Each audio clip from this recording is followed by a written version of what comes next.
Hello and welcome to the Under Center podcast. I'm your host, Daramar, and I'm joined, as always, by Jake Woolhead. Jake, how are you? Yeah, I'm not doing too bad. Had the bye week this week, so I just got to watch a lot of football, drink a lot of beer, and feel quite all right and not watching a giant loss. So Every other team win in your division, though, as we spoke about already. It's tough. It's tough to watch those sort of bye weeks. But we are here on Thursday previewing the Thursday night football. Of course, the New England Patriots traveling to Atlanta to take on the Falcons. The Patriots in a great run of form at the moment. The Falcons, not so much after their disappointing defeat last weekend. So it'd be an interesting matchup. We are going to be looking at the Falcons later on in the show. Well, first of all, we're going to look from the New England point of view, and we're delighted to have Phil Perry from NBC Sports in Boston joining us today to preview the game. Phil, thanks so much for taking the time to speak to us. How are you? Of course, guys. Thanks for having me. I'm doing great. I'm doing great. Just these Thursday games are always a little tricky, so if the people covering the team are kind of scrambling to figure things out, the team itself, which actually has to worry about the outcome, is probably pretty busy at work right now. I know those Patriots guys are as we speak. Yeah, and it's been certainly an interesting season from the sort of New England point of view. The sort of, you could say, differing season last year with Cam Newton, the bringing in of Mac Jones, and starting 1-4 this year, but then since then you've gone 5-1, sitting second in the division, just one game back on the Bills. It's been a really, really good stretch these last 6 games. It's been remarkable, really. If you had told me before the season that they would be where they are right now in terms of their record, but not just that, just in terms of how they're playing, how clean it all looks, how in sync a lot of these new pieces are right now, and just how effective the rookie quarterback is being. You put all of those things together, and I would have said, probably not. Maybe by season's end, if they can survive 3/4 of the season and somehow sneak into the playoffs, then good for them. But to me, they're ahead of schedule, and it was ugly early on. Again, a lot of those things I think hurt them. Just the fact that they had so many guys who were new. Both tight ends, for instance, missed a bunch of training camp and didn't have time with Mac Jones to be able to work on their connection there. Defensively, I think they were figuring out who they were for years. For years, they've been a heavy man-to-man defense. Well, they figured out, okay, we might not have the horses to play man week after week. So they've shifted to more zone, and it's gone incredibly well for them. They've got a rookie pass rusher in Christian Barmore, who has been one of their best players offensively or defensively. Like, these are things that I think would have been difficult to anticipate. And yet here we are, they're playing more and more cleanly week after week. And to me, guys, as the weather starts to turn, the way the Patriots are built will make them a team that teams don't want to play. When you can be as big as they are with Trent Brown coming back and extra offensive linemen on the field, and they use 2 tight ends and they use a fullback, who wants to play against that when you're in Foxborough, or even if you're up in Buffalo? The Patriots still have to go up to Buffalo. And it's -4 degrees outside. You don't want to get hammered play after play after play by those guys on the offensive side, or Dante Hightower, Jawan Bentley just destroying guards on a play-by-play basis. Like, they are going to be a physically difficult team to play against. You wouldn't call this like a modernly built team. They don't have a ton of speed. They're not incredibly explosive, even though the numbers would suggest they actually kind of have been lately offensively. But that's just not who they are. They're a grinded out team. And I think as the year goes along, that will only benefit them. Yeah, and it's interesting that you mentioned Hightower there as well, because he was one of the many COVID opt-outs last year, and New England were one of the teams hit most by it. And what has all those players coming in, all those experienced players coming in, especially, like you said, done for the raft of new free agent signings and draft picks as well? Hightower in particular has been huge, not just because of what he does and because of how he allows them to play, where he's a versatile guy, where if you watch him against Carolina, or again last weekend, where he's off the line for the most part, but they can also play him on the edge. They can drop him into coverage. They can send him after the quarterback. They can loop him off Christian Barmore's backside and into the middle of the pocket and affect a Baker Mayfield throw and have him throw an interception that changes the game. He does all those things, but to me, where he's most valuable is as a traffic cop and as a the cliche is the coach on the field, right? He's got the green dot. He is the guy who the team really, I think, leans on in terms of their calls in the front seven. And there's nobody smarter. And we get a chance to actually hear it when we're at training camp. And there's very few people in the, that are watching, and the noise is what it is. You can hear him. And again, he's going against his own offense in those situations for the most part. So he knows the Patriots offensive playbook, but you can hear him alert the screen, alert the toss, he's doing the Tony Romo thing, but he's on the field in the middle of it, where he's calling the play before the play happens. And that to me just has immense value. They missed it a lot last year.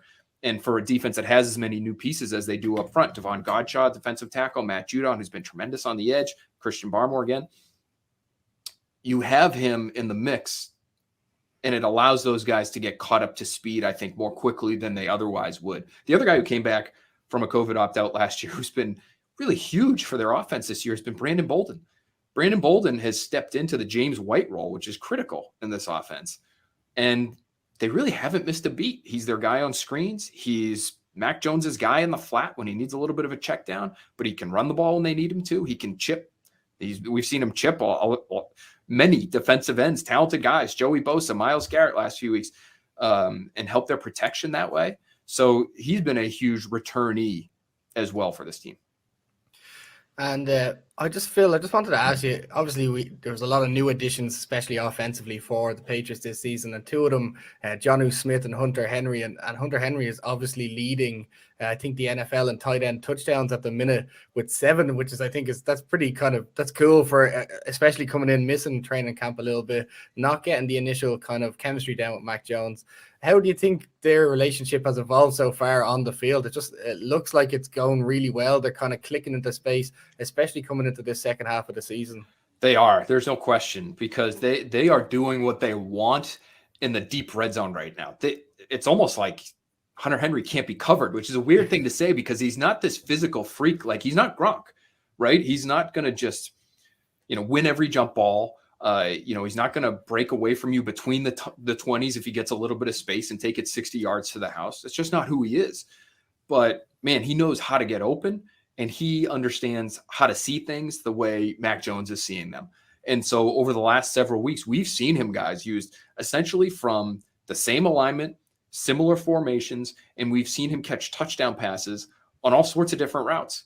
2 weeks ago against Carolina, the Carolina defensive back who had him in coverage sagged at the goal line because I think he thought Hunter Henry was running to the back pylon, because he's done that many times this year. And even if they haven't hit on a ton, that's sort of a tendency in this Patriots offense. Hunter Henry's smart. Mac Jones is smart. They see that. He sits down right at the goal line. Touchdown against the Panthers. Okay, next week against the Browns, the defensive back sits at the goal line, maybe anticipating that Hunter Henry's going to sit and turn around. Hunter Henry takes it to the corner, beats him to the corner, scores a touchdown that way. Now these guys are all in their own heads trying to figure out how to cover this guy who's not even – listen, I don't want to say this as somebody who's never played a sport at any kind of high level, but it's not Kyle Pitts. He's not an uber athlete. He's not even Evan Ingram as far as athleticism is concerned. But these guys, you can see the wheels turning on the field. And then at the end of the game, okay, am I sitting at the goal line? Am I running to the corner? Actually, it's neither. He's going to take you to the middle of the field for a skinny post, and he's going to score that way. So what they're able to do in terms of his route running and Mac Jones's understanding of the defense has really been tremendous. Jonnu Smith, that move hasn't worked out quite as well. I think he's still trying to process things in the passing game. He seems to be fighting the football to me a little bit. We've seen some drops from him, which I wasn't expecting to see. It wasn't necessarily a reputation of his coming out of Tennessee. But they have tried to use him in some creative ways. They've used him in the backfield. They've used him a lot as a run blocker. But he's been a little bit of a gadget guy for them in recent weeks. So they're trying to squeeze some more value out of Jonnu Smith, since he's been a little bit disappointing as a receiver. Yeah, let's talk a little bit about Mac Jones, of course, because he's the man of the moment at the right now with the Patriots, and the last of that of rookie class to be drafted. Obviously, all the reports beforehand was him going to San Francisco, and Kyle Shanahan really wanted him. I bet Kyle Shanahan wish he had him now, but maybe not after last night. But I just want to ask, do you think that his success so far this year has been down to mostly him himself, or would you think that the Patriots have such a good system in place that if it was maybe a Justin Fields, or if it was, say, for instance, a Trey Lance, that they could still have maybe not this level of success, but still be on a decent path at the moment? I think they could be on a decent path because I think they understand how to develop young quarterbacks. That they've got a track record now. And there aren't that many coaching staffs that can go back as far as they can, but because Josh McDaniels has been around for so long, because Bill Belichick has been around for so long, they've had a few cracks at this thing. And, Matt Castle turned out he could play when he came in 2008. He took over a really good team, but they won 11 games that year in 2008, and he got paid and he made a Pro Bowl. And, so, okay, there's one. You've got Jimmy Garoppolo, who to me has been disappointing. And I've been maybe Jimmy Garoppolo's biggest critic here locally. I think a lot of people still think relatively highly of him because they just felt like he was the chosen one almost. And so they kind of built Jimmy up in their own minds. But he is at least a starting caliber quarterback that you got in the second round. Jacoby Brissett is still in the league and starting games occasionally, depending on how Brian Flores is feeling that day. They've done it with Brian Hoyer. Say what you will about Brian Hoyer. The guy's been in the league for about 15 years, it feels like now, but he started here in New England. And what's his reputation? Why does he keep getting jobs? Well, because he's a pretty smart guy. And I think a lot of that has to do with his quarterbacking upbringing that he got here in New England. And so I think they would have made it like Justin Fields to me would have been my first choice. And I think if they had been able to work with him, some of the criticisms that people had of his game in terms of being able to just make decisions on time, I think you could really refine that. And then you've got this special athlete who is ridiculously accurate as a passer. And now you're cleaning up some things that are pretty normal to have to clean up with rookies. And you've got an amazing player in your hands. To me, he could be, he's certainly not there yet, but he could be a few years from now. I think he could be bigger Russell Wilson. I think he could be that kind of playmaker in the NFL. I think he could have been okay here with the Patriots. But the reason why the marriage is working so well between the Patriots and Mac Jones is because what the Patriots want to do and what Mac Jones does is a perfect fit. They want the ball out quickly. They want somebody who's going to be smart with it. They want somebody who's going to be really accurate and be able to test tight windows. They don't need the runner. That's not how their offense is built. And it's like, okay, well, it's like a chicken or the egg thing a little bit. Like the offense was built a certain way because they had a quarterback who was Tom Brady, who had a certain set of skills. They picked a quarterback who, well, certainly not Tom Brady, and in all likelihood never will come close to that. The skill sets are similar enough that you can plop him in his first year and he can perform as a top half of the league quarterback. And who knows where he's at by season's end. To me, he's kind of elite in terms of his accuracy. Can he continue to test windows deep down the field? Can he continue to elevate his team and create some explosive plays because he's willing to do it? We'll see. But they're certainly on the right track right now. And I think it's just because of the marriage between the scheme, the experience of developing quarterbacks that the staff has, and what Mac Jones himself as an individual brings to the table. I just had Phil a question on another area of the offense of the Patriots is the running back room, which led by Damian Harris, who obviously was out, and a guy who had a field day on Sunday, Ramondre Stevenson. I think he clears concussion protocol on the Saturday, no training for the entire week, and then puts up, I think, what do I have here, 114 total yards, 2 touchdowns, and just looks kind of incredible, making all sorts of cuts and making defenders miss. Do you think there's at some point that Ramondre could maybe overtake the seat of Damian Harris, or is it going to just be that split game? Yeah, it's a really interesting question, Jake. And I think first and foremost, Bill Belichick is maybe going to have a problem on his hands here because Ramondre Stevenson doesn't practice, goes out and has the best game of his career as a pro. The week before, J.C. Jackson didn't practice at all, has a pick six that changes the game, and he's all over the field and he's making plays. And I think Bill Belichick's going to have some players starting to come to him and say, hey, Bill, I want this to be my week off, and I'm still going to play on Sunday, but no practice for me. Cool. That's good. That's all right with you, right? Bill Belichick, has to love that. A guy who loves practice, and especially this time of year, we're going to have probably rain tomorrow and snow next week. And you're going to have guys checking out left and right. But when it comes to how he uses those two, I think as long as Damian Harris is healthy, he'll probably use him as the primary guy on first and second downs, just because they love him. I mean, they do. To me, he's on track to be one of those guys who, if he can stay healthy, ends up being a multi-year captain, the way, James White has been, the way, I don't know if his career will be as long as somebody like Devin McCourty or Matthew Slater, but he feels like he's one of the young guys that's kind of trending to be one of these next core guys. That's how well respected he is here. So I don't know. I don't see his role going away, but Stevenson's been so good. You can't keep him on the sideline. So they'll figure out a way to use both those guys. They've been creative in using their two back sets. And to me, with both, gets back to something that I mentioned a little bit earlier in our conversation. Those types of backs are going to make them hard to play against when it gets cold, whether it's Dante Hightower or Jerron Bentley on the defensive side, or 230-pound Ramondre Stevenson, or a 225-pound Damian Harris coming at you between the tackles. You don't want to tackle those guys. And they're a little bit screwy too. They're a little nuts. The way they run, their style, it's a lot of fun to watch. I remember talking to DeMarco Murray, who you guys probably remember, longtime NFL running back. He coached Ramondre Stevenson in college. He said, when I got to Oklahoma, Stevenson was our best kick coverage player on kickoff. And then I saw how athletic he was, and I said, okay, we got to get that guy off kickoff because he's too valuable to me. He's going to get hurt. But it just speaks to the level of insanity that is there somewhere. Ramondre Stevenson, he just loved flying down the field and killing people. And he takes that same sort of approach to his job now as a running back. Yeah, and let's actually have a look a little closer at today's game. And we'll try maybe keep the Super Bowl references to a minimum, but I can't. I bet we can't promise it. But looking at the Falcons, they've had a up and down season so far this year. Good performances followed by bad ones. If you look at the win against Miami, losing against Carolina. They then beat the Saints, and then they go and lose and get blown out totally by Dallas at the weekend.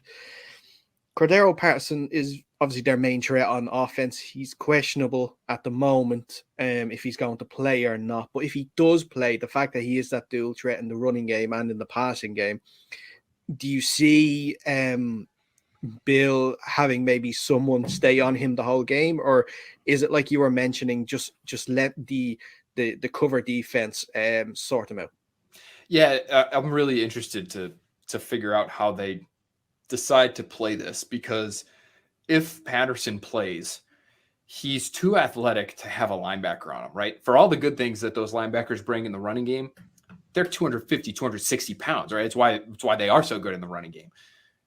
They shouldn't be covering, and we saw that at times a couple of weeks ago, Christian McCaffrey leaking out of the backfield and giving them problems. So can't play a linebacker on him. I think you probably would end up playing one of your safeties. You almost treat him like a tight end because he can do so much. He's part of their running game. He's part of the passing game. If you put a safety in there who can be physical and do both in terms of coverage, but also be strong against the run, that probably would be your best bet. And so somebody like that on the Patriots would be probably Kyle Duggar, who's their second year safety Division II guy who is a freak athlete himself. So that would actually be kind of a fun matchup to see those two guys go one-on-one. But they've been a really heavy zone team here, guys. They played man for years and years. They were near the top of the league every year for like 3 or 4 years in terms of their man coverage percentage. And now they've flipped it. I mean, they the last few weeks, last I checked, going into Sunday's game, they were about 70% zone the 3 weeks prior to that Browns game. And they played a lot of zone again against the Browns. So they may just try to play a solid zone and just let those front seven guys take care of the run. And if Patterson ends up leaking out of the backfield, you hope everybody's playing sound enough that you can stop him through the air. The other issue for them, Patriots-wise, in terms of their coverage, is Kyle Pitts. And if Cordero Patterson isn't playing, I would imagine you're seeing Pitts just doubled all over the field. Like normally the Patriots will double an opponent's number one, third down in the red zone. That stuff's pretty standard. because he is such a threat and because he's kind of their only threat right now, you might just do it all over the field and just make sure he doesn't kill you and try to force Matt Ryan to beat you somewhere else. Okay, perfect. So then on the defensive side for the Falcons, looking at the Patriots offense, there's obviously the main guy up front, Grady Jarrett, you always have to keep an eye on. AJ Terrell has actually had a really good season in the backfield as well for the Falcons. Would you expect another sort of, dominate the game on the ground and then sort of let Mac pick off passes here and there when he sees the box loaded? Yeah, I think that's probably what they'll try to do. That's who they want to be. Again, especially this time of year, we get closer and closer.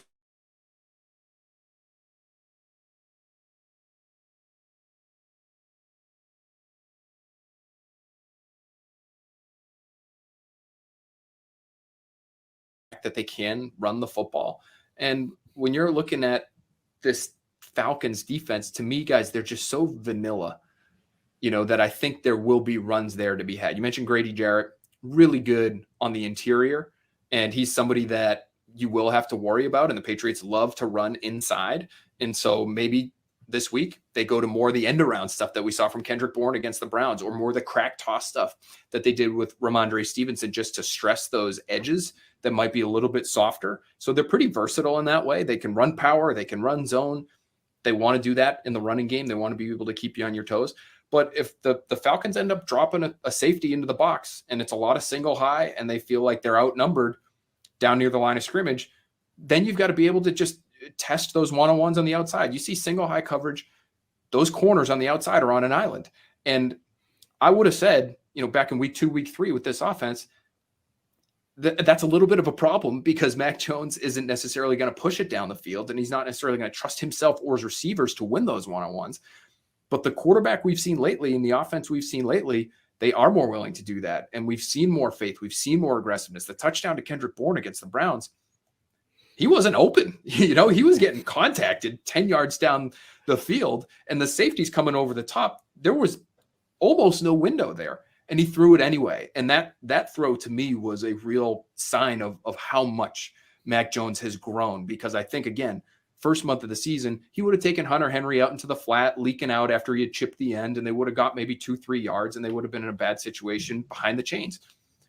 He was ready to rip, and if he can continue to take that approach moving forward, this Patriots offense has a real chance to continue to be as explosive as they were against the Browns, and it would really make them difficult to defend overall, because when you compare the size that they have in the running game and the physicality that they can bring in that aspect with an aggressiveness and an accurate passing game on the outside, I don't know how you devote, how you allocate your resources defensively to make sure that that's all figured out, because, that's a lot to deal with on that end. Phil, I wanted to get your take personally on Bill Belichick's style coming into the games. We all know he has a very spectacular style, maybe not so similar to Cam Newton coming in, but it's certainly a style. I don't know if you could even technically call it a style.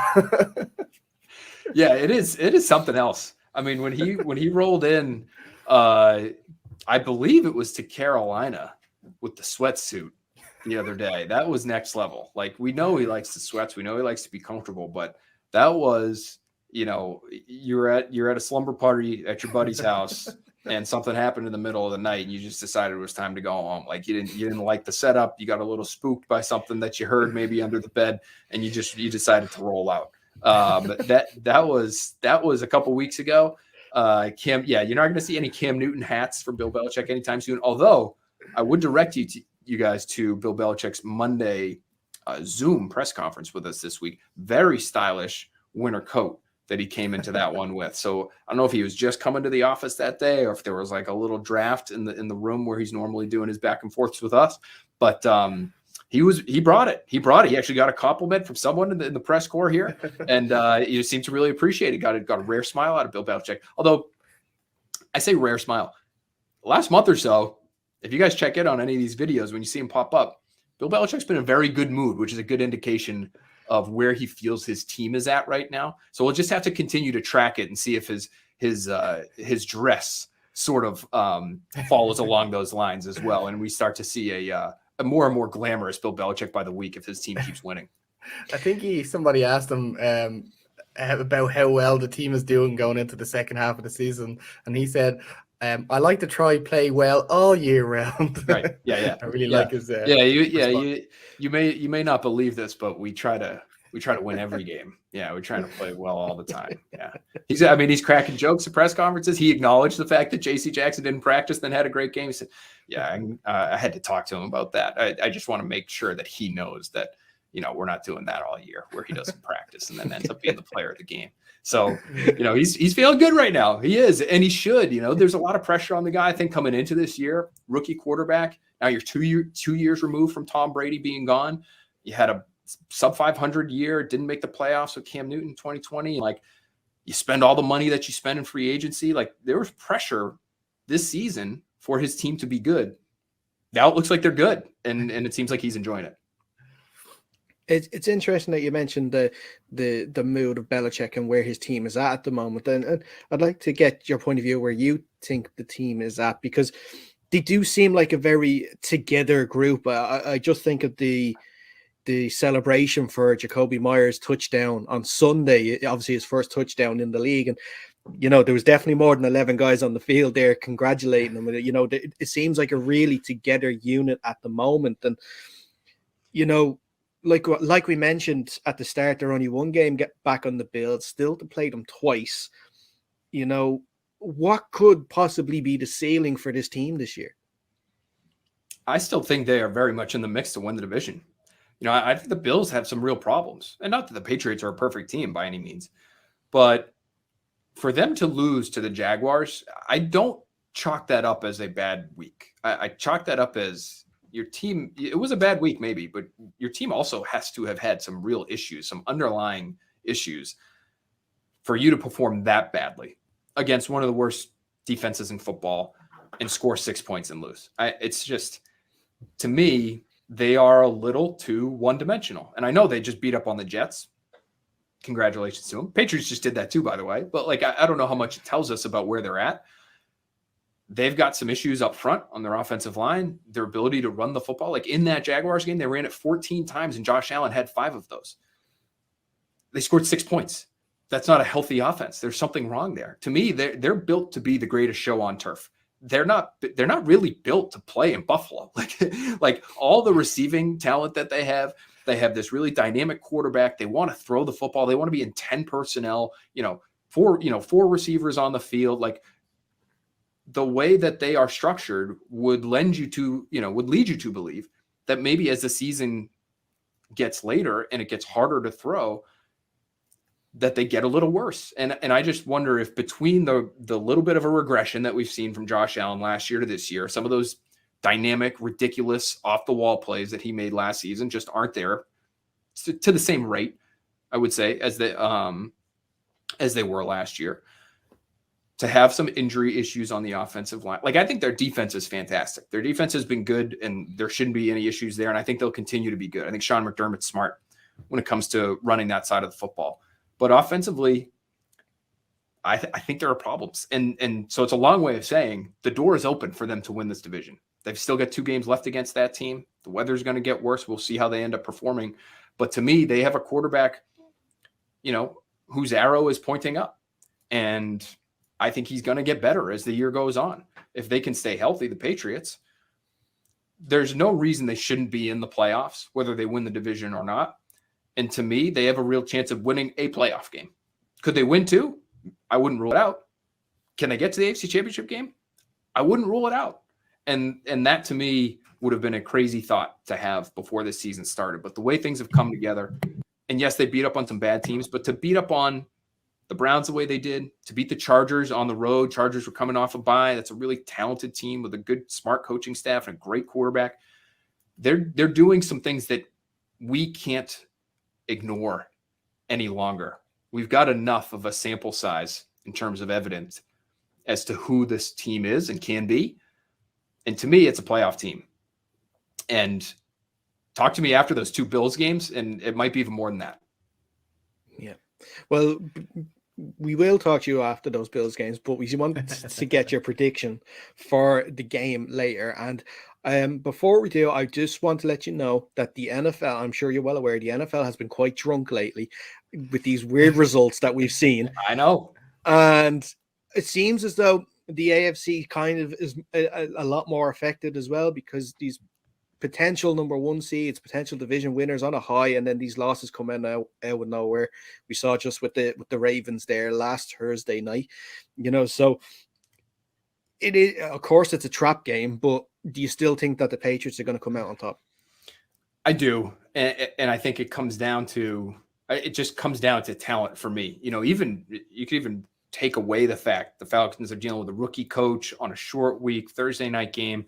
I think the Patriots have a lot of sort of intangible advantages in this one. But to me, it comes down to what you have on the field. And I think this is going to be maybe Matt Judon's best game of the season. He's working against Caleb McGarry, or he should be. He primarily works on right tackles. Caleb McGarry is one of the worst tackles in football so far this year.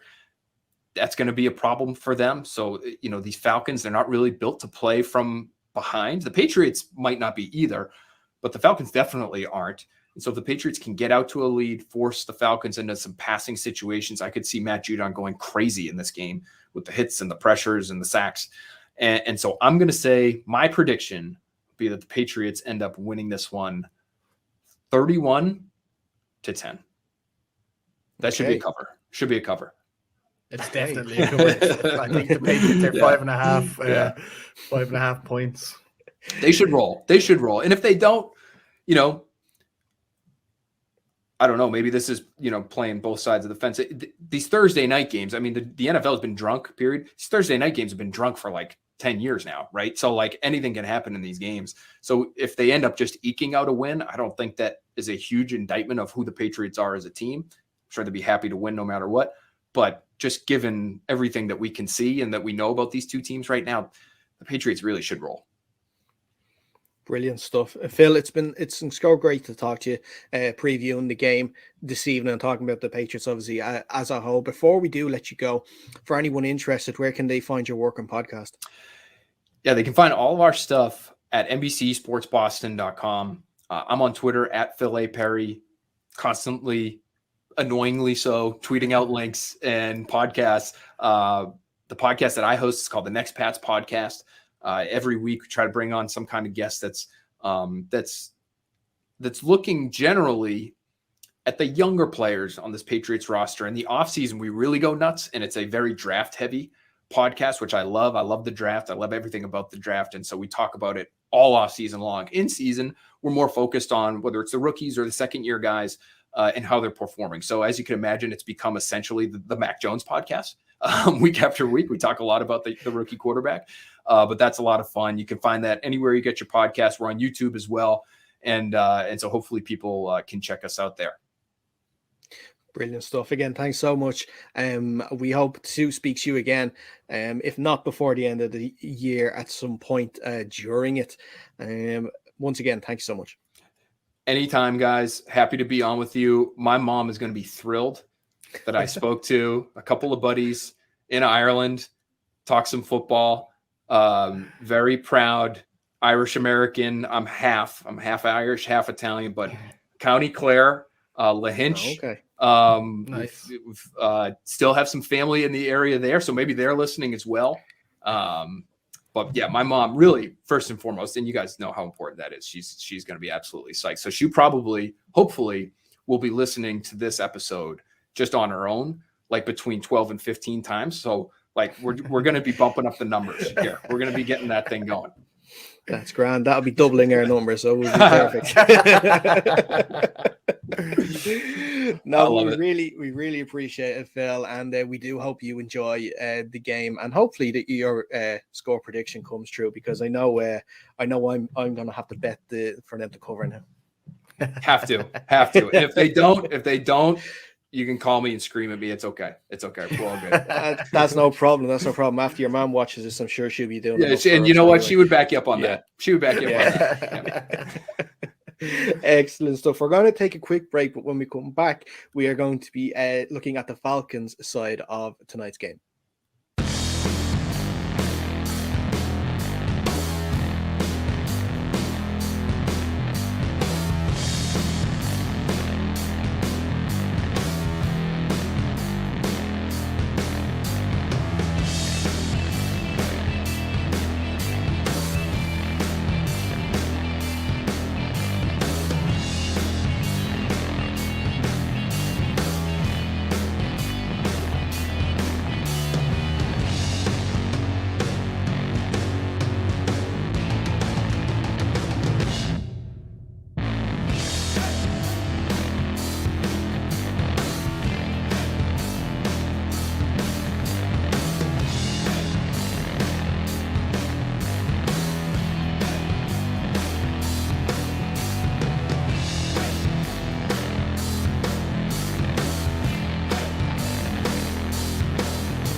And you're welcome back to the Under Center podcast with Dara and Jake. Of course, we are just finished up speaking to Phil Perry there from NBC Sport in Boston. And we're going to look at the Falcons side of tonight's game. And we are delighted to be joined by Michael Rothstein from ESPN. Michael, it's so great to speak to you. How are you?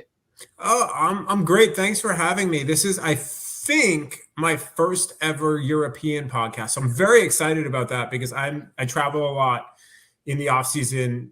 I love going over to Europe. Ireland has actually been one of my favorite trips that I've ever taken. So thank you for having me. I'm excited to talk with a new audience with my weird accent that I'm sure that y'all are like, what is this? And now I'm throwing y'all in and you're just like, what is this language? So thank you for having me. That's my long spiel for that. No problem. Look, Michael, if you can understand us throughout the whole interview, we'll be impressed too with our accents. So we'll get through this together, and we'll be fine by the end of it. But just out of curiosity, you said you traveled around Ireland. Where did you get to visit? Yeah, I mean, I spent most of my time in Dublin. I did get out to Cliffs of Moher, which is to me, I'm guessing kind of for people in Ireland, it's similar in the United States to going maybe to like Zion or something, or maybe it's cliche to go there. I don't know, but that was like a transformative experience for me to go there. Just the beauty of it was incredible. And I'm someone who really likes to go hiking as well. And just seeing all of that was awesome. And then I went to Galway from there for a day. And it was funny. I never do like bus tours. Like that's just not my thing. I'm very much a solo traveler, that whole deal. And basically I took it because driving on the wrong side of the road, the opposite side of the road, because it's not the wrong side there. Here it messes you up. But I just was like, this is some sort of terrible accident waiting to happen. So I was like, I'm going to not rent a car and take this bus. And because I'm a journalist and always kind of looking for stories, I ended up sitting in the back of this bus with a whole bunch of Pittsburgh Penguins fans, which is an NHL team here in the United States. And they actually travel to all these places around the world, and they always bring their Penguins jerseys and take pictures of it. And actually some of their photos are in the arena in Pittsburgh. So I ended up writing about that on that trip. But, oh yeah, no, Galway was awesome. I wish I had had a little more time to explore there. My hope is to maybe take my dad back because my dad's never been to Europe and he's a big golfer, as am I. So, and I didn't get to play over there actually. So my hope is to maybe take him over to either Ireland or England or maybe both and play some golf, hopefully in the off season here, if, COVID cooperates. Well, now that you've been a guest on the show, when you're over here and you bring the golf clubs, it's standard that you're going to have to give us a call and we'll bring you out to some courses. We'll have to forgive us. I don't think me and Dara are quite the good of golfers, so most of it is an excuse to go to the pub. Oh no, you will fit in well with my dad and I. Then this will be a great round. Excellent. Many balls will be lost. Don't worry, we'll find them at the bottom of the Guinness glass. It'll be grand. Yeah. But we are here not just to talk about golf in Ireland. We are here to talk about the Thursday night football game. Of course, the Atlanta Falcons welcoming the New England Patriots into Atlanta. And it's been sort of an up and down season so far for the Falcons. 4-5. A really difficult defeat at the weekend against the Cowboys. Preceding that was, or before that, I should say, they had a really, really good divisional win against the Saints. It's with Arthur Smith's first season as well. What have you made of it so far? I think it's been honestly a lot like what I expected it to be.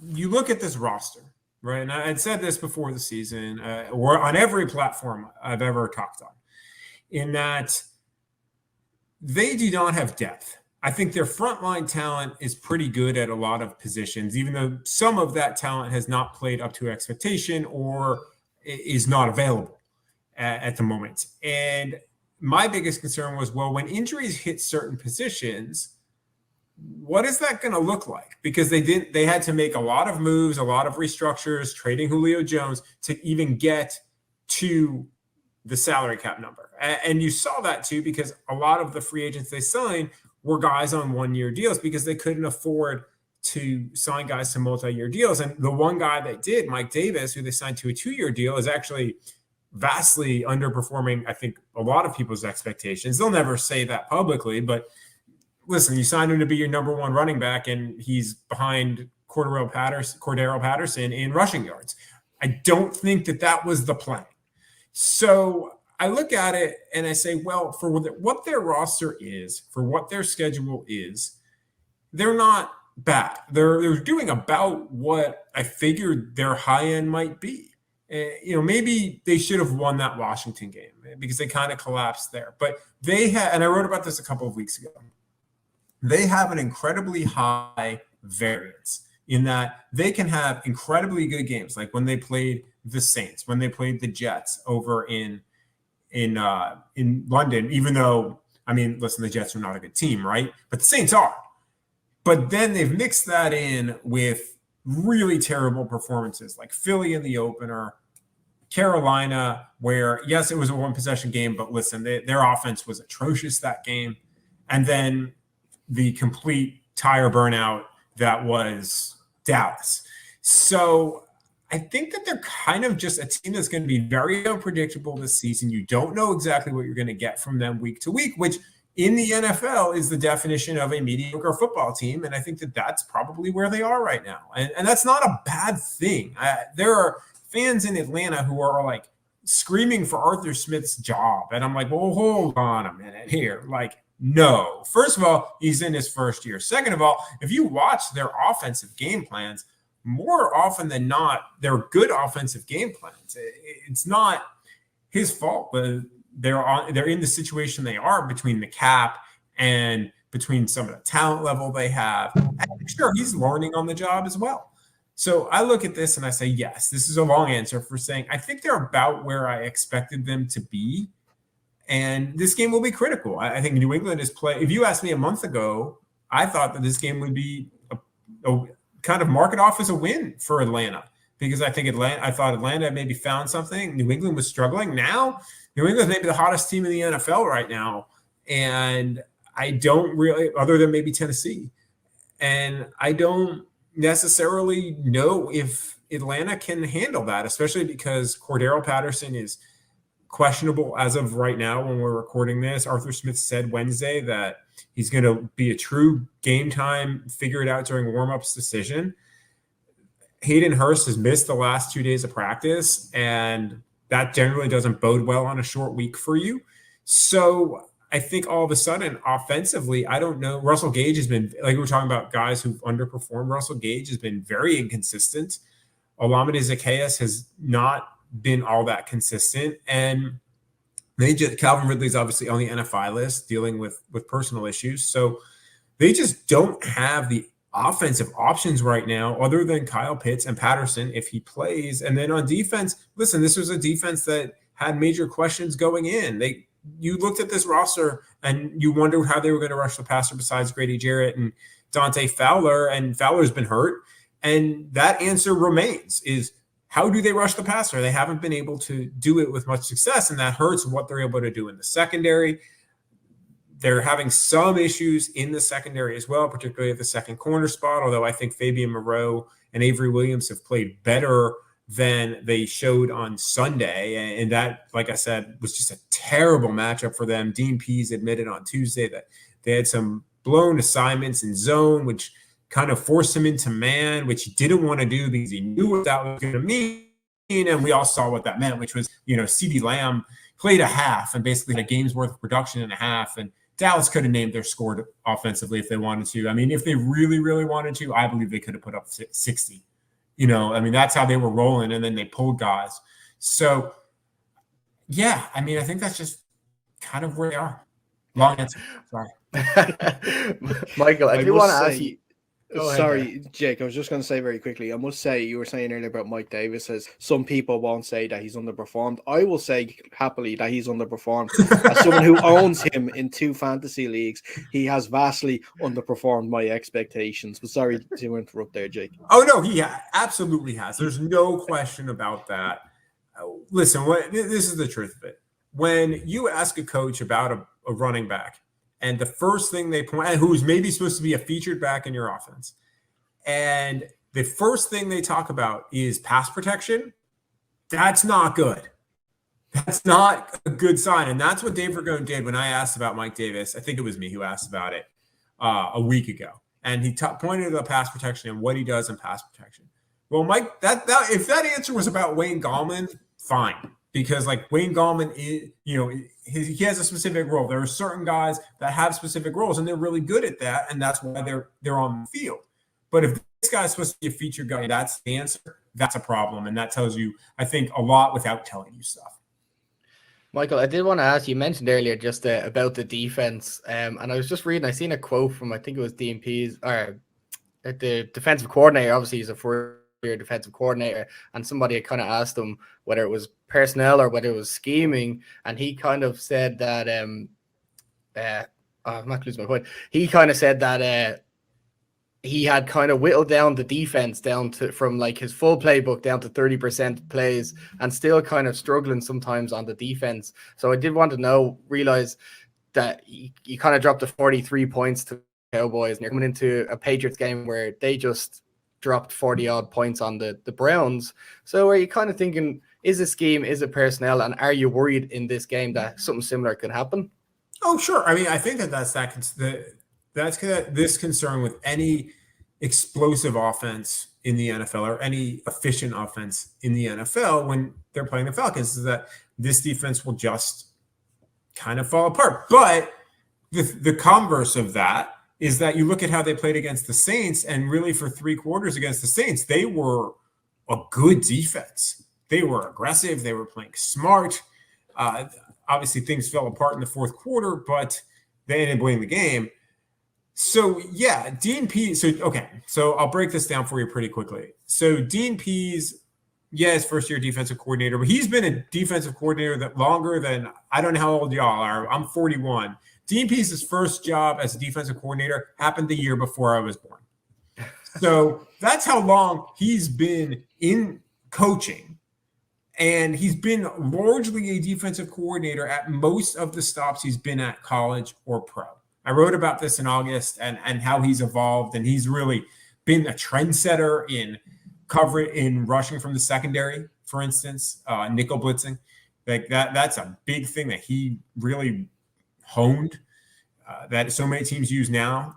Like things that are standard now, he innovated back 25 years ago. So even though he's in his first year, he's, 70 years old or so and brilliant defensive mind. He was saying that he gave this team too much too early in hopes that they would handle it. And then he saw what happened against Philly and he dialed it back. And he dialed it back to about 20-25% of his full menu of a playbook. And listen, when you're talking about a full menu of a playbook, he says his playbook is very fast. There's a lot of breadth to it. And so I'm not shocked that he wouldn't have installed 100% of his playbook. I don't think most defensive coordinators or offensive coordinators will install all of that in a season, especially their first year, and maybe not in 2 or 3 years, because there's some things that you're just not going to need or use because of your schedule, et cetera, and you can install in the week of a game.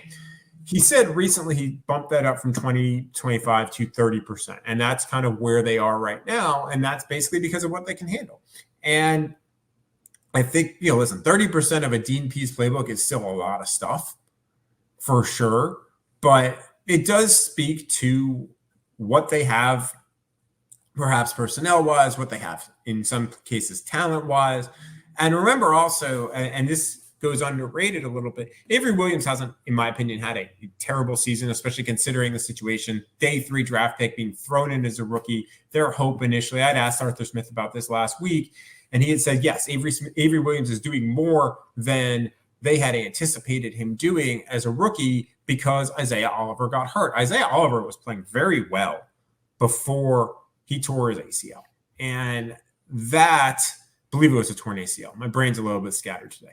But that injury, I think, changed some of what they were able to do defensively because now they're mixing and matching at the nickel where they didn't need to do that before. So you're seeing a combination of, and plus Jalen Hawkins didn't play last week. He got hurt in pregame warmups And that, I think, changed some of what they were hoping to do defensively as well, because he plays a lot of nickel. Or he can play deep safety if they wanted to drop someone else down in nickel, Deron Harmon or Eric Harris, with Dallas being such a good run team with Zeke. So you look at that and you say, okay, that flipped things very quickly. And beyond that, they're mixing and matching at nickel right now, which they were hoping not to have to do. And then there are situations, if you do that, where you could get caught in a bad matchup. And I think that we've seen that. We saw that a lot against Dallas, but we've seen that from time and again. I think that's part of it too. Dante Fowler's been out, so you're all of a sudden working with, and now Steven Means is on IR, and Steven Means is a guy, even though he doesn't have a lot of production, he's a guy they trust. So that's why he's in there, to be an edge setter, to always be in the right spot. So now they before Dante Fowler came back, you're running Brandon Copeland, who's an average NFL linebacker, but a veteran who knows what he's doing. Ade Ogundeji, who's another really surprise player. He was another day 3 pick who's played a significant role. And then you've got James Vaughters was on the practice squad. So that's what their pass rush is on the edge. So there's just not a lot that they can do. And they're adding guys. And so that's, I think, part of this when it comes to their defense. But it goes back to what we were talking about before. Depth for them is a big problem. You knew it before the season, and it's coming up big now. And you're seeing it, frankly, in some cases where you thought you would, and some cases, to me, like wide receiver, where you didn't necessarily think that would be an issue, even if they lost somebody like Calvin Ridley. Sounds like you're almost describing the New York Giants as well. Sure. No, I mean, the Giants, listen, I covered Kenny Golladay for every year of his career before this one in Detroit. And I mean, yeah, I mean that, and you're seeing it with Kenny. Kenny's been hurt again, much like he was last year for most of the year. So yeah, the Giants, when they played the Giants in week 3, that was when they lost. That was when they lost a lot of guys. Blake Martinez was hurt in that game. Darius Slayton was hurt in that game. Sterling Shepard was hurt in that game. Kenny Golladay played, but was like half of what Kenny Golladay can be because of injury. So yeah, no, the Giants have been more. I think the Giants have been beat up more than Atlanta this year by far. Yeah. Michael, I want to ask about Kyle Pitts. Obviously, the highest drafted tight end ever. You know, there was a lot of hype going into it. I guess he was sort of the consensus pick heading into it as well, that he was going to be Atlanta's one if they didn't trade down. He leads the team in receiving yards at the moment. He only has the one touchdown too. Is this the sort of productivity that they were hoping for when they first drafted him? Obviously, it's his first season, but you know, or would they have liked him to be more bit of a red zone threat at this point? I mean, I think, listen, you always want more production, right? But here's the reality with rookie tight ends. They struggle. Like Kyle Pitts, even in 16 games, will likely break the receiving yardage record for tight ends, which has been held for decades by Mike Ditka. Like Mike freaking Ditka still holds that record in an age where receiving tight ends are the norm. Like that wasn't the case back when Mike Ditka played. That should tell you how difficult it is for a tight end to come in and contribute as much as Kyle Pitts has. And they use Kyle Pitts everywhere. They use him outside at the X. They'll move him in line. They'll motion him. They'll move him in the slot. Arthur Smith's been very creative with how to use Kyle Pitts. But there was always going to be this up and down nature to his game. And, you know, he has some games where he has 2 catches for 13 yards and is targeted 6 times. And he has some games like in London where he goes off for over 100 yards receiving. So I think I'm sure they would like more from him in the red zone. I do believe that. But at the same time, you kind of have to expect that there's going to be up and down from him. He's already a top, 7 tight end in the NFL, and that's as a rookie. Once he has a full year, and once they get more complementary once they get more pieces around him, because remember that he's been playing without Calvin Ridley for a month. There were points he played without Calvin Ridley and Russell Gage. Now Hayden Hurst is sort of like there are times he's been the number one kind of option for defenses to try and take away, and he's still been productive. So I think he's giving them a good amount, and I don't know if you could have expected that much more from him because he's still on pace, if my memory serves. I haven't done the math on it, but he's on pace still to, I think, break Ditka's record to have 1,000-yard season. He'd be only the 2nd tight end ever to have 1,000-yard season as a rookie. So he's playing well. It's just not consistent. But again, that you look at some of the best tight ends right now in the league. Travis Kelce, not consistent as a rookie. I covered TJ Hawkinson as a rookie. That guy was not consistent. He had one 100-yard game the whole year, and that was his first one. And then he got hurt. You look at other guys. I mean, Logan Thomas wasn't a tight end for 4 years. Like Evan Engram, who, Jake, you're familiar with it. He was not lights out as a rookie, and he was a first-round guy. So there are guys in this league that are very talented tight ends who just don't have that big rookie year. Kyle Pitts is having that big rookie year, which is, I think, why you can believe Gronk didn't have a huge rookie year, and he had a very good rookie year, but it wasn't this 1,000-yard season. So I think he's on pace for what they're hoping for in his future, because that future is very bright. And he's giving them about, to me, what I expected this year. But you probably want to see a little more consistency, but you kind of understand what it is. Michael, if you were the Falcons GM in the draft just gone, are you staying at 4 picking Kyle Pitts, or are you going for a quarterback, or are you looking for that trade back? Right. So this is an interesting conversation because there were three camps. With the trade, the truth of it is you need to have a trade partner, and you need to have a trade partner that's going to give you the value you want. And if not, you don't make that trade.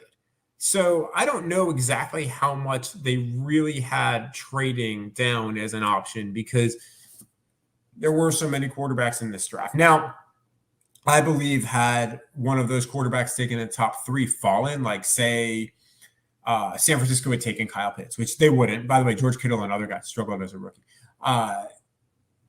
Say they did that, or what have you. Say the Jets took Kyle Pitts. Well, then I think that you would have seen that number 4 spot be very popular for a possible trade down. But that's not how that played out. So then it became quarterback or tight end, or theoretically defensive player, but there weren't any necessarily elite defensive players, although Micah Parsons is playing his way into that right now. And I look at it and I say, my argument was, if you take a quarterback, you are opening that window to be competitive right now, or really next year. And the way that this roster is, that's not realistic. There are 2 ways to build teams, in my opinion. One is you take the quarterback first and you build around the quarterback. But your window, theoretically, before you have to pay that guy oodles of money, is smaller. The second way is to build everything else and then put the quarterback in last or close to last. And that's the Tampa Bay model. That's really what Indianapolis has tried to do, or they tried to do at least last year with Phillip Rivers. And personally, I would go that route because it extends your window, because you're able to then figure out if you pay guys. If you have a vet, and that's the other part, they had Matt Ryan. They weren't moving on from Matt Ryan because they restructured him. So you're losing 1 year, maybe 2 out of that 5-year window with your rookie quarterback. And then even then, you still don't necessarily know if he's the guy because he probably hasn't played all that much. So to me, taking a quarterback at 4 wasn't really an option unless you absolutely love the guy. And if you absolutely love the guy, then you take him and basically you're moving on from Matt Ryan after 2021. But you feel like that is it. Because also, if you are a GM and a head coach and you take a quarterback and you miss on that guy, you might not get a chance to take it. Certainly as a coach, maybe as a GM, you might not get that second chance with the quarterback. So if you are the Falcons, I would do what they did, which is take the sure thing, take the guy who very well could be a Hall of Famer versus taking the 4th best quarterback in the draft, which Mac Jones has looked really good. Justin Fields is not. And if they had taken Justin Fields wouldn't be on the field now. He wasn't going to be playing better than Matt Ryan. And look, Matt Ryan's playing really good football right now. I'd argue it's some of his best football, especially with the options, the weapons that he has around him or doesn't have. I think it's his best football since 2017, or maybe even the MVP season in 16. And that's good. And you still have him under contract, and you can now start building other places because you have a lot of holes on this roster. And then when Matt Ryan's contract is up, or theoretically, I guess after next season, or maybe even after this season, if you can find a trade partner, then you move on because you've started that process. And that to me is why I would have stuck with Kyle Pitts at 4. And again, he's a really, really good player. Yeah, and looking ahead then to the game later on, you mentioned Mac Jones. He's come into a really rich vein of form there in New England. But it's the running game that's probably going to cause the biggest obstacle for the Falcons in this one. And, they have struggled to get pressure on the quarterback. They sort of struggle to get pressure all season. And how important is it going to be now for this defensive line and the linebacking core as well to stop the run? Yeah, it's huge. And Arthur Smith is very big on you have to win in the trenches. Most coaches are. You have to win in the trenches, and if you're going to win games, and really games where they've really struggled, that's where they've had major issues. Carolina, I mean, yes, Carolina only put up 19 points, but 204 yards rushing. Like, that's unacceptable from an NFL defense.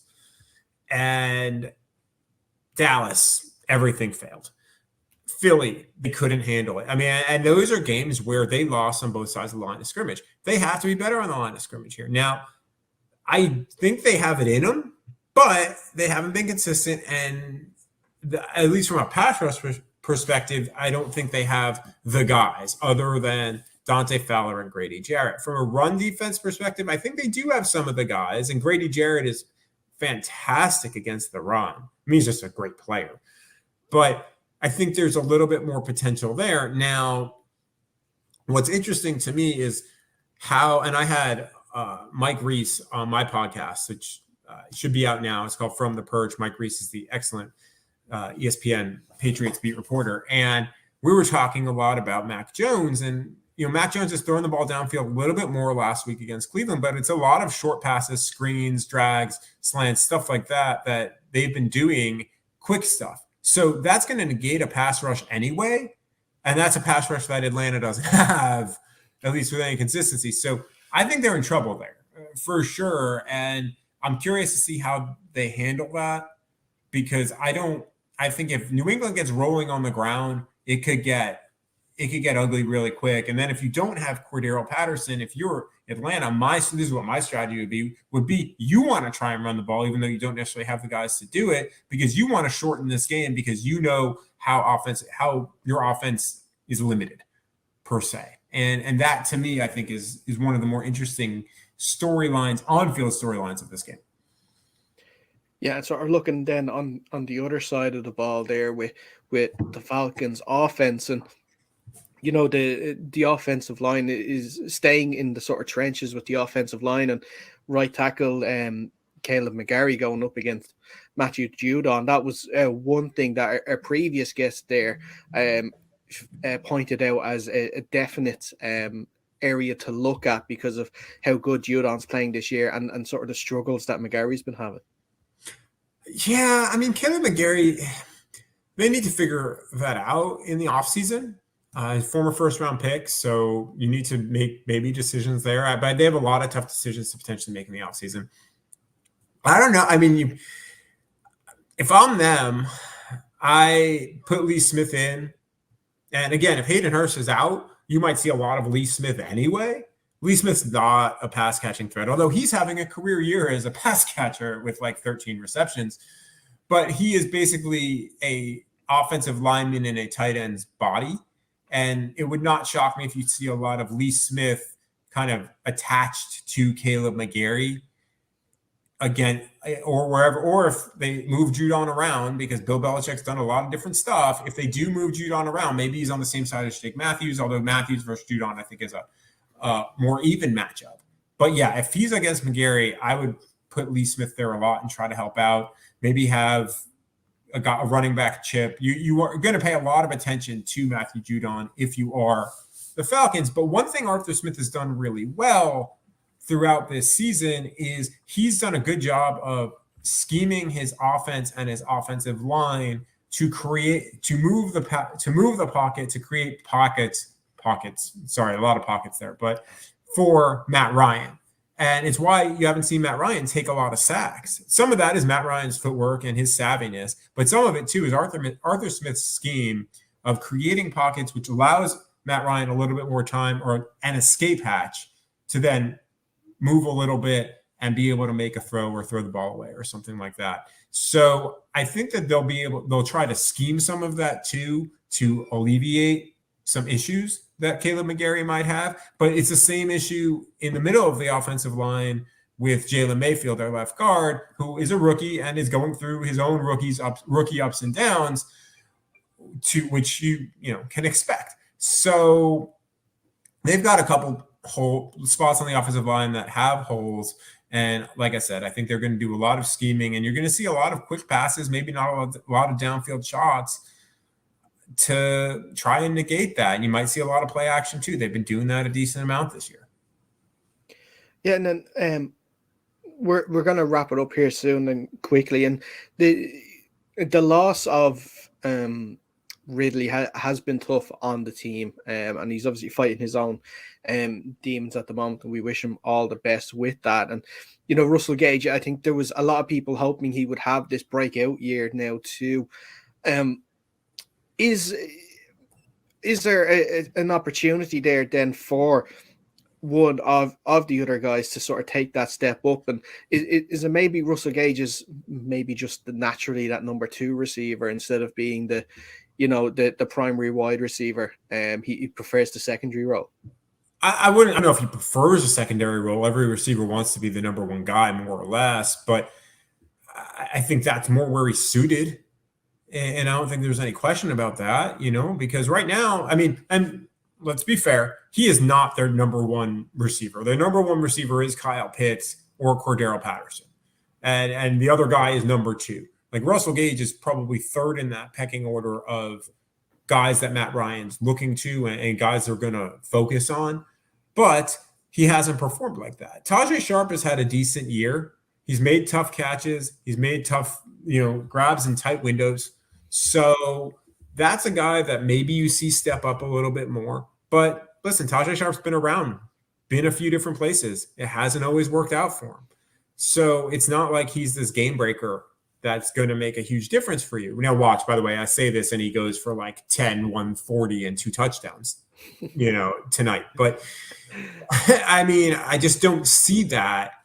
And that's part of the problem. Like I was talking about before about depth, there are some areas where you knew that it would be an issue if they lost a top guy, and some areas where you didn't think it was going to be an issue. I did not think it would be as much of an issue if they lost a guy. Sure, step down from Ridley to Gage, but I thought Russell Gage would be better. I thought Russell Gage had a shot at maybe before the season of having 1,000-yard year.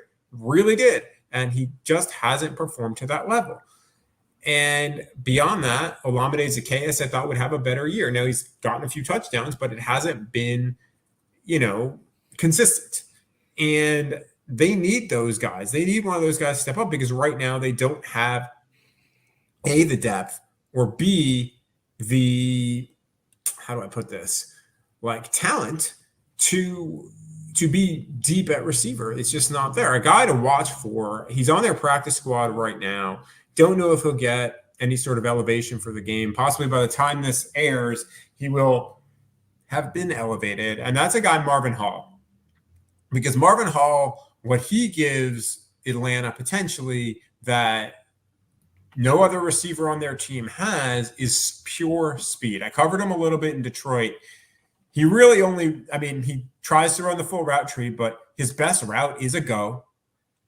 But he can take the top off of the defense. He can be a big problem. He's a guy that can get past almost any defensive back in the NFL if he's running a straight line route. And you hit that once or twice if someone blows a coverage, and that can be a field flipper, a game changer for you. So I'll be curious to see if Marvin Hall ends up elevated for this game. I don't know if that's going to happen. And if he is elevated for this game, how they use him, because he's a guy that I think can offer them something that they need in their receiving core right now, which is a downfield threat. But going back to the offensive line questions that we were talking about before, if you don't think Matt Ryan's going to have enough time to get to that downfield option more than once a game, that also limits what you can do, and maybe then they take a different game plan. Yeah, Grant, and before then we finally let you go, Michael, what is your prediction there for later tonight? Yeah, so I made this prediction on my podcast as well, From the Perch. Please come and check it out. I think New England, I think Atlanta actually plays pretty well. I think that you see some inspired football from them in that they haven't won at home yet this year. They haven't really had a great performance at home other than part of that Washington game. So national televised audience, they got, beat real bad 5 days ago against Dallas. There's a level of like pride there. So I think they're going to play well. That said, that depth comes into play. The fact that they just don't have the offensive arsenal or the defensive options, I think that hurts them at the end. So I think it's a close game. I'm taking New England 28-24, I think is what I said. So it ends up being close, but I think New England wins this game. They do. I think they're the better team. Yeah. Well, that's saying we can't. It's really hard to predict now these last couple of weeks with all these sort of strange results, and especially these Thursday night games as well have been a little crazy the last few weeks. So they always are. Thursday night football is the land of the wild and wacky, man. Well, look, the 49ers hadn't won a game all season, and then just this Monday night won a game at home, I should say, all season, and they go and beat like one of the best teams in the division at home when no one gave them a chance to. So, look, stranger things have definitely happened. Absolutely. Yeah. And again, it goes back to what I said at the top. The Falcons aren't a bad team. They're just a very average NFL team. And that on a lot of days can get you in a game. And the one thing with the Falcons, and I wrote about this a couple of weeks ago, is I believe when they're in close games, they actually have an identity that they believe they can pull those games out. And we've seen it with Matt Ryan multiple times and Younghoe Koo multiple times. They've won close games. Younghoe Koo making, in 3 of their 4 wins, Younghoe Koo has done it with a field goal at the buzzer to win. So they have that in them. And if they can keep it close, I think they can absolutely win this game. But it's a matter of keeping it close. And then do you have the ball at the end? And do you trust your defense at the end as well? And those are kind of some of the keys. I trust Matt Ryan at the end. I trust Arthur Smith's play calling at the end. That defense, you just can't trust it at this point, in my opinion, at the end of games. And I think that's where you might see some faltering from the Falcons because they could very well have a lead at halftime. It would not shock me if they did. And if it just kind of, that's how the game goes. Bill Belichick's a master at a lot of things. And, if I would not want to be in a tight game with him at the end of the game. Grant, and one last one before we let you go. Where can people find From the Purge podcast? Sure, yeah. So you can find From the Purge on Spotify, Apple, wherever you listen to podcasts. We're about 21 episodes in to the podcast. So we run Mondays and Thursdays. Usually Monday is a game recap from Sundays. Thursday is a preview of whatever that game is. This week, we'll actually have Thursday and Friday podcasts because they're playing, and then we'll have a bonus podcast on Monday. So that you can find wherever. You can follow me on Twitter or on Instagram at Mike Rothstein. And most importantly, you can read all my stuff over at ESPN.com. I have a story that's dropping today that I'm really excited about. I've been working on for a little while, so hopefully you'll read that and enjoy it and learn a little bit more about one of the Falcons. Excellent stuff. Listen, Michael, it's been so great to speak to you today. Thanks so much for taking the time to speak to us, and we hope you enjoy the game later. Thank you so much for having me. Hopefully I can come back on again. I'd love to. Oh, without doubt. We'll have you back on, and we'll do a recap of how poorly we played that round of golf as well. Oh, absolutely, yes. It will be terrible, and we can recount it shot by shot. We should do a live podcast from the course, and then there'll be a lot more expletives dropped than the none that were dropped on this podcast, and that'll be on the first hole. Oh, that's okay. Yeah, that'll just be from our tee shots on the first hole. That's all I'll have for. But we won't mind because it'll be great fun anyway. But listen, like I said, thanks so much again. And look, that's where we're going to wrap up the show today. Jake, as well as always, thank you very much. Thank you. And don't forget to follow us on our social channels as well at UnderCenterPod on Instagram and Twitter as well. YouTube UnderCenter Podcast. Just search there. That's where you get our shows. audio side as well, just search Under Center Podcast wherever you get your podcasts. You'll find us there. Make sure you subscribe. You get all of our shows there too. Like I said, that is where we're going to wrap up this episode of the show. If you are staying up to watch the game, we hope you enjoy it. But if not, maybe catch the highlights the next day. But until next time, stay safe and we'll see you soon.